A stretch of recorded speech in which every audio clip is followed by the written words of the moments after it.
목사님의 이야기입니다. 일반적으로 군목은 군인을 대상으로 부대 안에서 목회를 하는 군인 신분을 가진 목사님이십니다. 그런데 독특하게도 이 목사님은 군대 안에 있는 영내에 있는 군인들만을 대상으로 목회를 하지 않으시고 부대 주변 영외에 있는 마을 주민들을 대상으로도 복음을 전하셨습니다. 그런데 이 목사님이 복음을 전하기 위해서 마을 사람들과의 만남을 갖는 그 방식 또한 매우 독특했습니다. 마을 뒷산에 벌통을 갖다 놓고 직접 양봉을 하시면서 거기서 얻어지는 꿀을 마을 사람들에게 공짜로 나눠주면서 마을 분들과의 만남을 가졌던 것입니다. 어느 날 이 목사님의 후배 목사님이 목사님이 오지에서 이렇게 목회 활동을 하시는 걸 알고 위로를 하기 위해서 격려차 방문을 했는데 마침 그날이 마을 분들에게 꿀을 나눠드리는 날이었다고 합니다. 마을 이장님께서 스피커를 통해서 몇 시에 어디에서 꿀을 나눠드리니까 마을 주민들 필요하신 분들 오라라는 방송이 끝나자 시간이 되어서 이제 마을 분들이 꿀을 받기 위해서 오기 시작했습니다. 어떠한 분은 밥그릇을 가져오고 또 어떠한 분은 국그릇을 가져오고 또 어떠한 분은 플라스틱 드링크 바를 가지고 오시고 그렇게 각각 필요한 만큼의 용기를 가지고 왔는데 이 후배 목사님이 이렇게 보는데 아무리 공짜여도 저건 너무하다라고 생각되는 어느 한 분이 발견됐답니다. 우리가 흔히 약수터에서 볼 수 있는 큼지막한 물통을 가지고 왔더라는 것입니다. 하도 자기가 어이도 없고 기가 막혀가지고 조용히 선배 목사님에게 가서 물었다고 합니다. 목사님, 저분이 가져온 물통에도 꿀을 담아 주시나요? 선배 목사님이 이렇게 답을 했다고 합니다. 그럼요 목사님, 공짜로 나눠드린다는 말에 믿는 만큼 가지고 왔으니 당연히 드려야죠. 사랑하는 우리 성도님들, 오늘 예배를 드리는 여러분에게는 어떠한 그릇이 준비되어져 계십니까? 하나님의 은혜를 받기 위해서 또한 하나님의 말씀과 약속을 담아가기 위해서 여러분은 어떠한 그릇을 가지고 오셨습니까? 또한 여러분이 가지고 있는 준비한 그릇은 어느 정도의 크기의 그릇입니까? 바라기는 여러분 모두가 오늘 원하는 만큼 바라는 만큼 하나님의 말씀과 은혜를 가득히 담아가시기를 주님의 이름으로 다시 한번 축복합니다. 성도님들에게 하나님을 믿는다는 것이 어떠한 의미입니까? 하나님을 믿는다. 우리가 모두가 다 하나님을 믿기 때문에 오늘 이 자리에 와 있는데요. 여러분에게는 하나님을 믿는다는 것이 어떠한 의미입니까? 일반적으로는 교회를 다니는 것이 하나님을 믿는 것이라고 생각들을 합니다. 교회를 다니는 것과 하나님을 믿는 것을 동의어로들 많이들 사용하죠. 그렇지만 엄연히 보면은 본질적으로 하나님을 믿는 것과 교회를 다니는 것은 다른 이야기입니다. 예수님을 믿지 않아도 교회가 제공하는 혜택이 필요하면 얼마든지 교회를 올 수 있습니다. 또한 예수님을 믿지 않아도 관계 때문에 또한 체면 때문에 교회를 올 수 있지요. 아내와 한 약속 때문에, 남편과 한 약속 때문에, 아이와 한 약속 때문에도 예수님을 믿지 않지만 교회는 올 수 있다는 것입니다. 저에게 간절한 바람이 있다면 저희 교회에는 그러한 분들이 없기를 바랍니다. 교회는 아무나 올 수 있지요. 교회는 아무나 올 수 있지만 그렇게 아무나 오신 분들이 오랫동안 교회 생활을 하면서도 평생을 아무나로 머물러 있어서는 안 됩니다. 처음에는 교회를 아무나 올 수 있는 것이지만 교회를 옴으로써 믿음의 공동체를 만나고 믿음의 사람들을 만나고 살아계신 하나님을 만나는 이 예배 자리에 앉아 있음으로 인해서 처음에는 아무나였지만 시간이 가면 갈수록 하나님의 은혜가 촉촉히 젖어들고 예수 그리스도에 대한 이야기가 점점 나의 생각과 마음 가운데 들어옴으로써 처음에는 아무나였지만 이후에는 예수님을 믿고 섬기는 사람으로 변화되는 우리 교회가 되었으면 좋겠습니다. 혹시 오늘 이 자리 가운데에 아직까지 예수님을 영접하지 않은 분이 계시다면 오늘 함께 믿음의 공동체와 예배드리는 이 시간을 통하여 예수님을 알고 예수님을 영접하는 복된 인생 사건이 일어나게 되기를 주님의 이름으로 축복합니다. 우리 모두는 교회를 다니기 때문에 예수님을 믿는 것이 아니라 우리는 예수님을 믿기 때문에 교회를 다니는 것입니다. 우리 주변에 어떠한 분들은 부모, 형제, 남편과 아내의 믿음을 앞세워서 내 아버지가 이러기 때문에 내 어머니가 이러기 때문에, 내 아내가 내 아내가 남편이 이러기 때문에 나도 하나님을 믿는 사람이다 라고 생각을 하는 어떠한 분들이 계십니다. 그런데요, 아버지가 목사님이셨고 혹시 할아버지가 한국초대교회에 아주 능력 있고 신앙이 뿌리가 깊은 가문의 장로님이셨다 하고, 또 내 아내가, 내 남편이 교회에서 하나님을 아주 열심히 잘 믿는 집사, 장로, 권사라 할지라도 예수님을 영접하지 않으면 하나님을 믿을 수가 없는 것입니다. 요한복음 1장 12절과 13절은 이와 같이 말씀합니다. 영접하는 자, 곧 그 이름을 믿는 자들에게는 하나님의 자녀가 되는 권세를 주셨으니. 자, 13절은 여기 이제 이어서 뭐라고 말씀합니까? 시작. 이는 혈통으로나 육정으로나 사람의 뜻으로 나지 아니하고. 자, 지금 무엇으로 나지 않는다고 하지요? 사람으로, 혈통으로 나지 않는다는 것입니다. 아버지가, 어머니가 목사고 사모고, 할아버지 할머니가 권사고 장로였고, 내 아내가, 남편이 아무리 열심히 교회를 다니고 있다 할지라도 혈통으로나 육정으로나는 나와 아무런 상관이 없다는 것입니다. 그러나 무엇입니까? 오직 하나님으로부터 난 자들이니라. 하나님을 믿는다라고 하는 것은 바로 예수 그리스도를 영접함으로써 하나님 아버지 안에서 새로운 삶, 새로운 생명으로 거듭나게 되는 것입니다. 하나님을 믿는 것과 교회를 다니는 것은 여러분 별개의 문제입니다. 이 사실을 놓치지 말아야 합니다. 자, 그렇다면 우리는 이 질문에 어떻게 대답을 할 수 있을까요? 하나님을 믿는다는 것은 어떤 의미일까요? 이 질문에 대한 대답을 오늘 우리가 함께 신구약 성경을 대표하는 한 사람씩을 통하여서 우리가 그 답을 함께 찾아보기를 원합니다. 먼저 구약 성경을 대표하는 대표 선수는 우리가 잘 알고 있는 믿음의 조상 아브라함입니다. 그리고 신약 성경을 대표하는 대표 선수는 신약 성경 27권 가운데 무려 13권을 기록한 사도 바울입니다. 자, 그렇다면 하나님을 믿는다는 것은 어떤 의미일까요? 첫 번째, 어떤 상황에도 하나님의 말씀을 그대로 따라 살아가는 모습을 갖추는 것입니다. 어떠한 상황에도 하나님의 말씀을 그대로 따라 살아가는 모습을 갖추는 것. 사람의 삶을 네 글자로 표현하기를 희로애락이라고 하지요. 살아가면서 기쁠 때가 있습니다. 노여울 때가 있고, 슬플 때가 있고, 즐거울 때가 있고, 모든 사람은 공통적으로 이 희로애락의 사계절을 거치면서 살아가고 있습니다. 이러한 여러한 상황들을 지나면서 당장 처해 있는 그 상황에 나를 비춰보지 않고 언제나 하나님의 말씀에 나를 비추어서 하나님의 말씀을 따라 살아가는 것, 이것이 하나님을 믿는 사람의 라이프 스타일이라고 하는 것을 오늘 우리는 구약 성경의 이 아브라함을 통하여서 우리가 함께 배울 수가 있습니다. 오늘 본문 창세기 12장의 말씀은 우리가 잘 알고 있는 이 아브라함이 아브람이었을 적에 하나님께 부름을 받는 장면입니다. 하나님께서 아브라함에게 찾아오셔서 이렇게 말씀하십니다. 너는 본토 친척 아비 집을 떠나 내가 내게 지시할 땅으로 가라. 이 말씀을 듣고 아브라함이 어떻게 반응을 합니까? 오늘 본문의 12장 14절 창세기 12장 4절 여기에 보면은 이에 아브라함이 여호와의 말씀을 따라갔다라고 이렇게 반응합니다. 성경은 이렇게 말씀을 하고 있지만 이 말씀은 하나님을 믿는 사람들이 하나님의 말씀 앞에서 우리가 어떻게 반응을 하고 또한 어떻게 살아가야 하는지를 보여주는 정말 이 신앙의 핵심 중의 핵심이고 신앙의 뼈대를 이루는 말씀입니다. 우리 한번 아브라함의 입장에서 생각을 해보죠. 하나님이 떠나가라고는 했지만 목적지가 명시되어 있지 않습니다. 내가 너에게 지시할 땅으로 가라. 근데 지시할 땅으로 가라고 했지 어딘지를 말씀을 하지 않습니다. 또한 삶의 터전을 떠난다라고 하는 것은 당시에는 상상을 할 수가 없는 이야기입니다.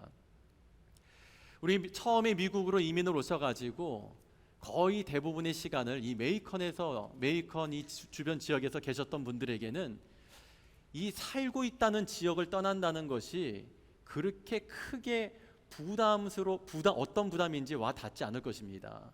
그렇지만 이사를 자주 해보신 분들, 저도 3, 4년에 한 번씩 이렇게 하나님의 부르심을 따라 다니다 보니까 그냥 지역권 안에서 이사하는 건 큰 문제가 아닌데 스테이트에서 스테이트로 이사 가는 건 정말 큰 일이고 부담이 되더라고요. 특히 우리 한국에서 이렇게 이민 오시고 아니면 한국에서 직장 때문에 오신 분들, 한국에서 미국 올 때 마음이 편하셨나요? 예, 얼굴들을 보세요. 어찌 이걸 말로 다 할 수가 있습니까? 저도 그랬던 것 같아요. 미국에 가면은 모든 거를 다 모르고 한국에서 편하게 쓰고 이렇게 생활하던 게 없을 것 같아서 진짜 바리바리 뭐 하다못해 샴푸도 사고 치약도 사고 칫솔도 사고 막 여러 가지 해서 큰 보따리로 막 배로 짐을 붙여서 와서 보니까 괜한 짓을 했구나. 미국에도 사는 사람들 다 있고, 예, 샴푸도 있고 칫솔도 있고 치약도 미국 사람들도 다 쓰는데 내가 지나치게 그랬구나. 근데 그와 같이 하는 이유가 다른 게 아니잖아요. 모르는 곳을 가야 하기 때문에 그 불편감과 부담감에서 조금 더 편안하고 안정감을 갖기 위해서 하는 것인데, 이와 같이 어딘가를 떠난다라고 하는 것, 익숙한 곳을 떠난다는 것은 정말 힘들고 부담스러운 일입니다. 그런데 당시 아브라함은 정말 듣도 보도 못한 일을 해야 했습니다. 당시는 씨족 집단을 이루고 있는 사회다 보니까 지금까지 아브라함이 살아오면서 씨족 집단을 떠난 사람도 없습니다. 앞으로 떠나갈 사람도 없는, 들어보지도 보지도 못했던 그 일을 하나님께서 말씀을 하는 것입니다. 자, 그런데 그럼에도 여호와 하나님의 말씀하기에 순종하여 떠난다 하더라도 이 지금 믿음의 여정이 얼마나 될지 알 수가 없는 일입니다. 하나님이 떠나가라라고 했지 어디로 가라라고 명시를 해주지 않다 보니까 우리 다들 여행을 떠날 때 그러잖아요. 이틀 여행을 계획하면 이틀치를 준비해 가고, 보름 여행을 가면 보름치를 준비해 가고, 뭔가 어떤 여정이 어느 정도 가늠되어야 여정을 준비할 수가 있는데, 지금 아브라함에게는 가라고 하는 곳은 있지만 어딘지를 모르고 어느 만큼의 여정이 될지 모르니까 준비를 어떻게 해야 될지 모르는 그러한 상황입니다. 그러니까 그야말로 황당한 부르심이고 아주 난감한 상황 같습니다. 그런데 아브라함은 하나님의 말씀이 너에게 지시할 땅으로 떠나가라 라고 하시자 아브라함은 이렇게 반응합니다. 여호와의 말씀을 따라갔다라고 합니다. 여러분, 이것이 인간적으로 보면 얼마나 무모한 행동입니까? 그러나 이러한 결단과 순종이 가능했던 것은 하나님을 향한 확고한 믿음이 전제되지 않는 한 결코 이룰 수 없는 행동이라고 하는, 할 수가 없는 행동이라고 하는 사실을 우리는 보며 배울 수 있어야 합니다. 그런가 하면 누가복음 5장에는 예수님의 수제자라고 하는 베드로가 그의 동업자였던 야고보와 요한과 함께 물고기를 잡습니다. 밤새 물고기를 잡기 위해서 여기 그물을 내리고 올리고 저기 그물을 내리고 올리고 그물을 내리고 올리기를 반복했지만 물고기를 한 마리도 잡지를 못했습니다. 그렇게 시간은 가고 기운은 빠지고 날이 밝아오자 이제 모든 것을 정리하고 무트로 나와 이제는 그물을 정리하고 있는 상황이었습니다. 그런데 그런 베드로와 야고보와 요한을 예수님께서 만나시면서 하신다는 말씀이 저쪽으로 배를 띄워 깊은 곳에 그물을 내리라고 합니다. 지금 모든 것을 다 정리하고 밤새 그물을 내리고 올려봤는데 아무것도 잡히지 않았는데 갑자기 이 바다에서 무슨 큰 일이 일어나겠습니까? 우리는 일반적으로 이렇게 생각하는데 저기 다시 큰 깊은 곳으로 가서 그물을 내리라고 하는 말씀에 순종하여 그들이 그물을 내리자 어떻게 됐습니까? 그물을 끌어올릴 수 없을 정도로 이 물고기를 잡게 되었습니다. 그렇게 예수님을 경험한 그들을 예수님께서 부르시자 그들이 어떻게 반응을 합니까? 성경은 말씀하기를 모든 것을 버려두고 예수님을 따랐다라고 합니다. 우리 인간적으로 생각하면은 지금 이렇게 어마어마한 물고기를 잡았으면 이제 그 다음은 무엇입니까? 물고기를 내다 팔아야 하지 않습니까? 팔아서 필요한 것들도 우리 채우고, 이 대단한 분을 모시고 예수님을 우리 사장님으로 모시고 이 어업계를 한번 평정해 볼까? 뭐 이런 생각도 할 수 있는데, 제자들은 지금 정리를 해서 내다 팔고 가족이 필요한 것들을 또 돈도 갖다 줘야 되고 지금 해야 할 일들이 있는데 잡고 무트로 나오자마자 예수님께서 그들을 부르시자 그들의 했던 행동은 바로 모든 것을 내려놓고 예수님을 따랐다고 합니다. 무모하지요. 그런데 이와 같이 무모한 사람이 이들뿐만이 아니었습니다. 누가복음 5장 28절에는 당시에 세금을 거두었던 세리, 삭개오가 아니라 마태에 대한 이야기가 나옵니다. 세리장이었었던 삭개오가 당시에 세금을 거두는 일을 하면서 부를 굉장히 많이 축적했었던 것처럼 당시의 세리였던 사람들은 많은 부를 누리고 있던 사람들입니다. 마찬가지로 마태도 그랬겠지요. 당시에는 사람들에게 조롱을 받고 손가락질 받고 좋은 이야기 못 듣는 세리였지만 적어도 집에 돌아가면은 크고 넓은 아주 풍요로운 그런 삶을 누리고 있었던 세리 마태였는데, 마태 역시 예수님의 부름 앞에 모든 것을 버리고 일어나 따랐다라고 말씀합니다. 우리가 여기서 놓치지 말아야 하는 것은 이것이 정말 하나님을 믿고 그리스도를 따르는 사람들의 공통된 삶의 모습이라고 하는 것입니다. 자, 그렇다면 우리는 이 사실들 앞에서 우리 스스로에게도 한번 물어봐야 하지 않을까요?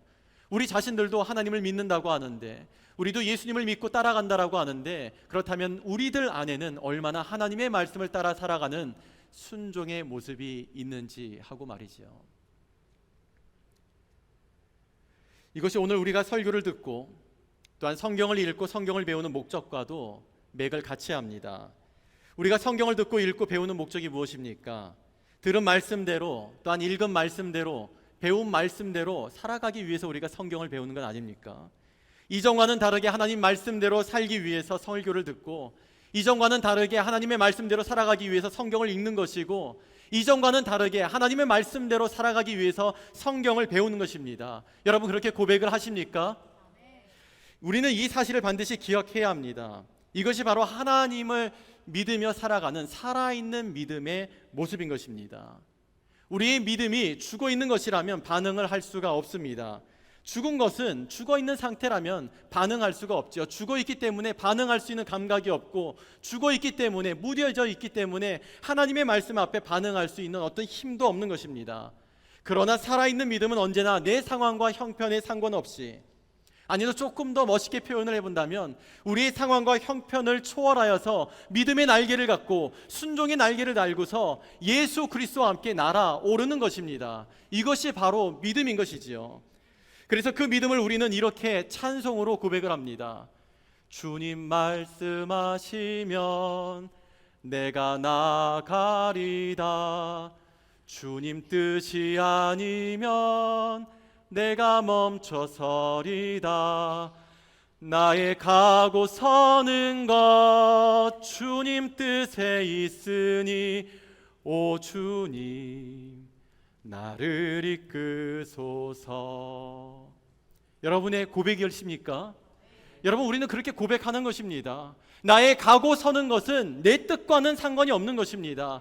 예수 그리스도 안에서 내가 거듭났다라면, 그래서 예수 그리스도가 나의 주인이요 나의 선한 목자이심을 우리가 믿고 고백한다라면, 하나님 왜 멈춰야 합니까? 왜 서야 합니까? 왜 그것을 하면 안 됩니까? 무엇 때문에 하나님 이 모든 것들, 이 좋은 것들을 다 내가 내려놓고 왜 순종을 요구하십니까? 묻지 않고 하나님의 뜻이라면 이전과 지금과 앞으로의 모든 것을 다 보고 이 모든 것 속에 인도자가 되시며 주인이 되신 하나님께서 내게 멈추라 하시면 멈출 수 있는 믿음, 내게 뛰라고 하면 뛸 수 있는 믿음, 이것이 바로 살아있는 믿음인 것입니다. 저는 저와 우리 모두에게 이와 같은 살아있는 믿음이 날마다 충만하게 역사되어지기를 주님의 이름으로 축복합니다. 살아있는 믿음은 말씀이 뛰라고 하면 뛰는 것입니다. 또한 살아있는 믿음은 말씀이 멈추라고 하면 멈춥니다.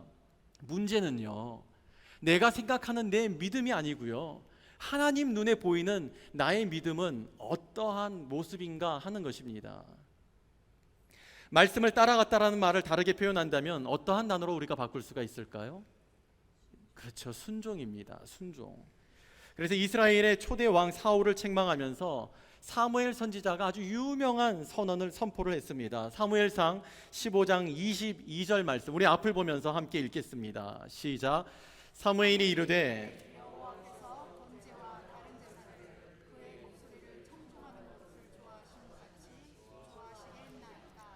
순종이 제사보다 낫고 듣는 것이 수장의 기름보다 나으니. 아멘. 여러분 경청하시기 바랍니다. 하나님이 사울을 책망하시는 이유가, 사울을 기뻐하지 않는 이유가 그가 제사를 드리지 않았기 때문이 아닙니다. 오늘 이야기하면 그가 예배를 드리지 않았기 때문이 아닙니다. 사울은 번제와 다른 제사를 거른 적이 없습니다. 더 열심히 아주 충성스럽게 제사를 드리고 다른 제사들을 거르지 않았습니다. 그런데 그는 언제나 하나님과의 관계에서 일방통행, 일방소통, 일방제사를 드렸습니다. 제사를 통해서 하나님을 듣고 하나님을 알고, 그래서 제사를 통해서, 예배를 통해서 듣고 알게 된 하나님의 말씀대로 살아갔어야 하는데, 사울은 그냥 제사만 열심히 드리고 꾸준히 했다는 것입니다. 그래서 그런 사울을 향하여서 여호와께서 당신의 제사를, 지금 사무엘 선지자가 하는 이야기가, 여호와께서 그와 같이 거르지도 않고 좋은 제사를 드리는 그러한 당신의 제사를, 하나님의 목소리를 청종하여 듣는 것을 좋아하심과 같이 당신의 제사를 좋아하고 기뻐하십니까? 라고 되묻고 있는 것입니다. 하나님은 하나님의 말씀을 듣고 순종하는 것을 좋아하신다고, 하나님의 말씀대로 사는 순종이 거르지 않는 제사보다 낫다라고, 하나님의 말씀을 듣는 것이 아주 잘 준비되어지고 질 좋은 제물보다도 더 나은 것이라면서 경책했던 것입니다. 사랑하는 성도 여러분, 그렇습니다. 다른 사람이 문제가 아니라 정말 시급한 문제는요, 우리 자신입니다. 우리 아이들의 믿음도 우리가 걱정해야 되지만 더 중요한 것은요, 우리 자신들의 믿음인 것입니다. 여러분 자신을 볼 때 말씀을 따라 순종하는 삶의 모습이 갖추어져 계십니까? 이것이 바로 하나님을 믿는다는 첫 번째 의미입니다. 또 한 가지, 하나님을 믿는다는 것은 어떤 의미일까요? 하나님을 믿는다는 것은, 하나님의 말씀은 반드시 이루어진다는 확신을 가지고 살아가는 것입니다. 이것을 다시 좀 더 고상하게 말을 바꿔본다면 약속의 성취를 확신하고 살아가는 것입니다. 우리는 이것을 사도 바울을 통해서 보고 배울 수 있습니다. 오늘 보면 사도행전 27장에 바울은 어떠한 상황과 환경에 처해 있습니까? 예수님을 전한다라고 하는 사실 때문에 붙잡혀가지고 그가 재판을 받기 위해 배에 실려서 지금 로마로 압송되어져 가고 있습니다.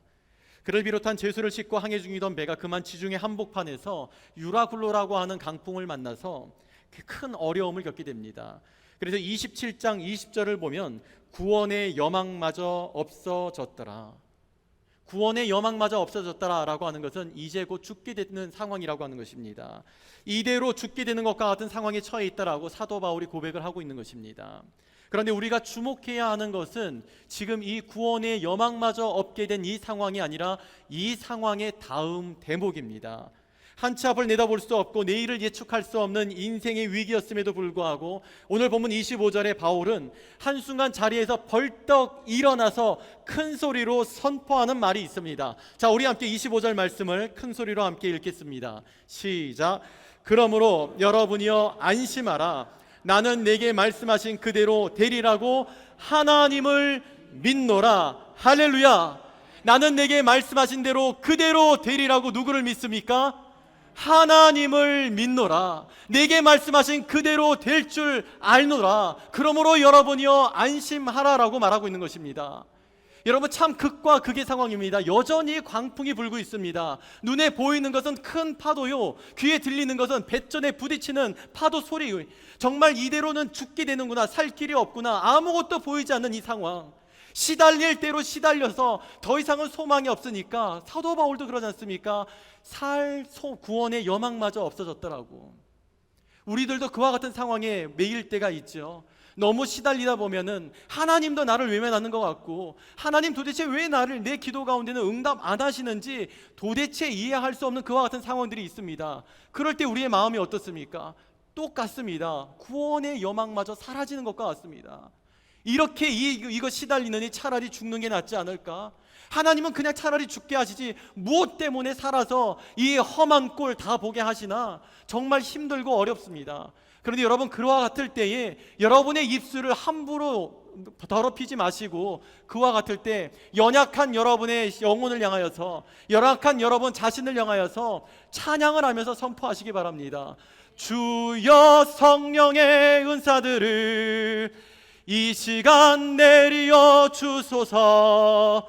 성령의 뜨거운 불길로써 오늘도 채워주옵소서. 하나님, 내가 연약합니다. 하나님, 내 정말 구원의 소망마저 없습니다. 살 소망이 없습니다. 살 힘이 없습니다. 하나님, 나를 사랑하시는 하나님, 나의 선한 목자 되신 하나님, 연약한 나를 불쌍히 여기사 성령으로 충만하게 하여 주시옵소서. 연약한 우리 자녀들 불쌍히 여기사 우리 자녀들 성령으로 충만케 하여 주시옵소서. 우리 불쌍하고 지쳐있는 우리 남편들, 내 남편 불쌍히 여겨주사 성령으로 충만하게 하여 주소서. 여러분, 힘들고 어려울 때 살 소망이 없다고 차라리 죽는 게 낫지 않아? 여러분, 어둠과 사망의 권세에 휩쓸리지 말고 우리를 구원하신 주님께서 어찌 나를 가만 내버려 두시겠느냐? 믿음의 담대함을 가지고 하나님 앞에 성령으로 충만하게 하시고, 하나님, 상황이 바뀌지 않는다 하더라도 나는 달라질 수 있으니 하나님, 나를 믿음으로 담대하게 하여 주시옵소서. 기도하시기 바랍니다. 여러분의 삶에도 내게 하신 말씀대로 그대로 되리라 라고 하신 이 말씀대로 될 것을 믿으신다면 다시 한번 크게 아멘 하시기 바랍니다. 여러분, 이것이 바로 하나님을 믿는다라고 하는 것의 그 믿음인 것입니다. 하나님은 살아계시기 때문에 말씀도 살아서 반드시 이루어진다는 사실을 확신하는 것, 이것이 바로 하나님을 믿는 믿음인 것입니다. 그런데 여러분, 이것이 사실은 우리가 겪어봤지만은 생각처럼 말처럼 쉽지가 않습니다. 왜 우리에게서 순종하지 못하는 모습이 일어나게 되는 것일까요? 다른 이유가 아닙니다. 확신하지 못하기 때문에 그렇습니다. 우리가 믿지 않는다고는 생각하지 않는데 확신이 없다 보니까 흔들리게 되고 갈팡질팡하게 되고 고민하고 괴롭게 되는 것입니다. 끝날 때까지 끝난 게 아님에도 불구하고 우리 마음 가운데 믿음은 있다고 하는데 확신이 없으니까 순종하지 못하게 되는 것입니다. 여러분이 참으로 하나님의 말씀을 신뢰하고 하나님을 믿는다면 여러분은 어떠한 상황과 형편이라 할지라도 하나님의 말씀에 순종할 수 있는 분들입니다. 하나님께서, 하나님을 믿는다고 하면 하나님께서 우리 모두에게 순종할 수 있는 믿음의 담대함을 주시기 때문에 그렇습니다. 그러므로 여러분 자신이 생각하고 판단하는 여러분의 모습에 취하지 마시고 성령을 붙드시기 바랍니다. 하나님을 붙드는 자 독수리 날개쳐 오름과 같은 새 힘을 주실 줄 믿습니다. 우리가 예수님을 믿는다는 말의 핵심도 여러분 동일합니다. 예수님을 믿는다라고 하는 것은 예수님께서 하신 모든 말씀이 그대로 되어질 것을 믿는 것입니다. 우리가 예수 그리스도 안에서 승리하는 신앙생활의 핵심은 신구약 성경에 기록된 하나님의 모든 말씀은 반드시 하나님의 때에 그대로 이루어진다는 사실을 믿는 것입니다. 그러한 믿음의 삶을 살아내야 하는 모든 하나님의 사람들을 향하여서 하박국 선지자는 하박국 2장 2절과 3절에서 이와 같이 말씀하였습니다. 우리 앞을 보면서 함께 읽겠습니다. 시작. 여호와께서 내게 말씀하여 이르시되 너는 이 묵시를 기록하여 판에 명백히 새기되 달려가면서도 읽을 수 있게 하라. 이 묵시는 정한 때가 있나니 그 종말이 속히 이르겠고 결코 거짓되지 아니하리라. 자, 비록 더딜지라도 기다리라. 지체되지 않고 반드시 응하리라. 사랑하는 성도 여러분, 우리의 생각 같지 않고 우리의 시간에 맞지 않는다 하더라도 여러분 지체하지 않고 응하시는 하나님의 말씀을 믿으며 담대함을 잃지 마시고 기다리시기 바랍니다. 지체 않고 응하게 될 것입니다. 하나님의 말씀은 정하신 때가 있기 때문에 그대로 반드시 이루어지는 것을 믿으시기를 축복합니다. 우리 함께 좌우에 계신 분과 함께 나누겠습니다. 하나님의 말씀은 반드시 그대로 이루어집니다. 네, 하나님의 말씀은 반드시 그대로 이루어집니다. 예수님의 수제자 사도 베드로는 그의 삶의 마지막에 베드로 후서를 씁니다. 그리고 베드로 후서의 가장 마지막 장, 거기에도 마지막 절, 베드로 후서 3장 18절에 이렇게 마무리를 하며 부탁을 합니다. 오직 우리 주 곧 구주 예수 그리스도의 은혜와 그를 아는 지식에서 자라가라. 그를 아는 지식에 자라가라. 사도 베드로는 왜 이와 같은 부탁을 하는 것일까요? 아마도 생각하기에 아마도 젊은 날 그가 자신의 믿음에 자만했던 나머지 예수님께서 그가 예수님을 배반할 것을 이야기하실 때 내가 죽을지언정, 이 다른 제자들은 다 예수님은 버릴지언정 나는 다르다고, 모두가 다 예수님을 버리고 떠나가고 내가 죽을지언정 주를 부인하지 않겠다고 아주 큰 소리를 쳤는데 영락없이 자기가 3번 예수님을 부인하게 됐던 이 치명적인 약점이 그의 평생을 참 괴롭게 했었던 것 같습니다. 그래서 오고 가는 시대의 그리스도를 따르는 후배들을 향하여서 그 인생의 마지막 부탁을 하기를 그리스도를 아는 지식에 자라가라고 말씀하고 있는지도 모릅니다. 사랑하는 성도 여러분, 하나님의 말씀 반드시 그대로 이루어진다는 믿음과 확신을 가지고 간증이 가득한 승리하는 신앙생활을 하시기를 주님의 이름으로 축복합니다. 우리가 오늘 말씀을 마치면서 성경의 이 한 구절이 우리 모두의 동일한 신앙 고백이 될 수 있기를 바랍니다. 시편 118편 17절 말씀을 우리 앞을 보면서 함께 큰 소리로 선포하겠습니다. 시작. 내가 죽지 않고 살아서 여호와께서 하시는 일을 선포하리로다. 우리 다시 한번 큰 소리로 같이 읽겠습니다. 시작. 내가 죽지 않고 살아서 여호와께서 하시는 일을 선포하리로다. 할렐루야. 내가 죽지 않고 살아서 여호와께서 하시는 일을 선포하리로다. 내 삶 가운데 살아 역사하시는 하나님, 나의 기도를 들으시고 응답하시는 하나님, 나를 도우시는 하나님을 내가 죽지 않고 살아서 선포하리로다. 여러분, 이 말씀대로 되어지기를 소망하십니까? 그렇게 살아가시기를 결단하십니까? 여러분, 그렇습니다. 기쁠 때나 두려울 때나 슬플 때나 즐거울 때나 인생의 어떠한 시절을 만난다 하더라도 하나님의 말씀 그대로 되어질 것을 확신하시기를 바랍니다. 그리고 죽어있지 않고 살아있는 믿음으로 하나님께서 하시는 일들을 선포하는 우리 모두가 되고, 복음의 능력이 충만한 이제 5월을 맞이하여 푸르름과 함께 복음의 능력이 충만한 여러분 모두의 가정이 되고, 우리 메이컨 한인 침례교회가 되기를 말씀에 역사하시며 믿음 위에 더 충만하게 역사하시는 우리 구주 예수 그리스도의 이름으로 축원합니다. 우리 함께 모두 자리에서 일어나셔서 우리가 하나님의 말씀대로 믿음으로 걸어가겠다라고 하는 우리